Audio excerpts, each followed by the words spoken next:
I began my association with the Indian Academy of Sciences, formally when I was elected a fellow. It was an honor to be associated with one which C.V. Raman had set up many decades ago. I worked for the Academy after I was elected a fellow in some of its committees. I was a member of the council, secretary for 2 terms, and I was eventually elected president for a term of 3 years. And during these times, my main concern was to see how I could take the Academy forward along those lines that had seemed to me important during all the years that I had spent, getting to know the most distinguished scientists in the country, what their views were about a wide variety of subjects, where we were headed in science, what the Academy could do in particular.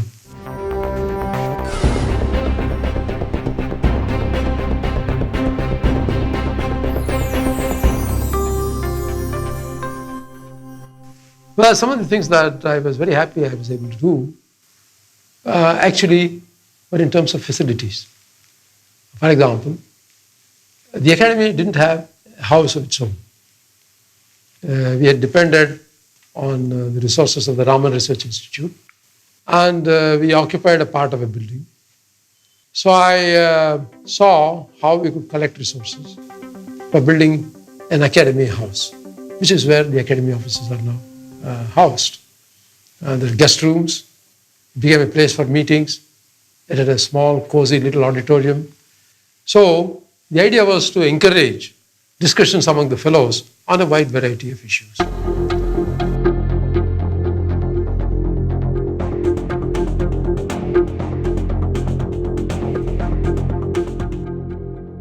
Scientific meetings are most effective if people can go away from where they work and stay somewhere else for 3 or 4 days in pleasant surroundings, but talking science morning, noon, and night, so to speak, with people from elsewhere in the country, elsewhere in the world. So, well, Coorg had always been a favorite place of mine. So we bought a timeshare of 2 weeks in one of those Coorg resorts. And fellows of the Academy could go hold meetings there. 2 weeks meant that you could hold 3 or 4 meetings every year.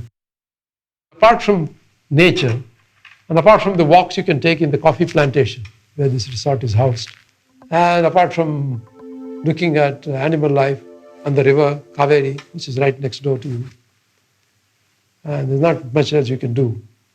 And there are little towns in the neighborhood, but it turns out to be a very enjoyable experience. And some very interesting meetings have been held there during these many years.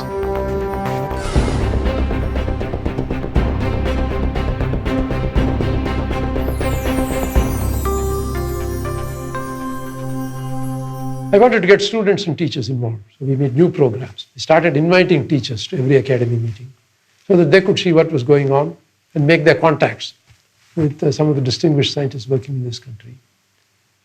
Get students there too. So our outreach to the academic community increased. Courses given elsewhere. One thing that seemed very important for me was that academies should look at the state of science in India, what the problems are, and how we can actually improve the way that science is conducted. So we started to take a look at the educational system. So for the first time in the Academy's history, it came out with recommendations on a policy for education. This was 1992, 93. And it involved many things. But I was very keen that not only should we tell the government and the rest of the country what they should do, but we should also tell ourselves what we should do. So it contained a series of recommendations for the Academy itself to follow. There were many things which we did as a consequence of these recommendations, such as enhancing our contact with teachers and students. But one thing we did was to start a new journal, a journal called Resonance, which was really meant for university students, faculty, talked about science, talked about the history of science, talked about new ideas, talked about understanding complex problems. I am very happy to say that the journal is in a very healthy state. It's running very well, it's widely read, and the best scientists in India are writing for resonance.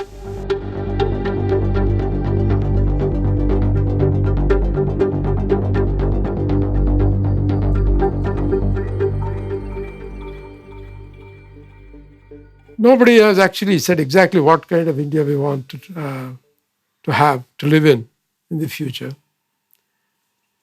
But I think actually many people would agree. There is, in fact, a tacit agreement on what I think many people would want India to be. I think the vast majority want it to be democratic, to be multicultural, to be peaceful. But the other side of it is I think many Indians also want India to be very, very confident of itself, strong, level-headed, not dominationist in the world, but at the same time, a leader, a world leader in science and technology, but actually not only in science and technology, but on all other forms of knowledge across the disciplines. I think that's a dream that many Indians will share. And that's a dream which I don't think we are yet pursuing with the vigor that this country deserves.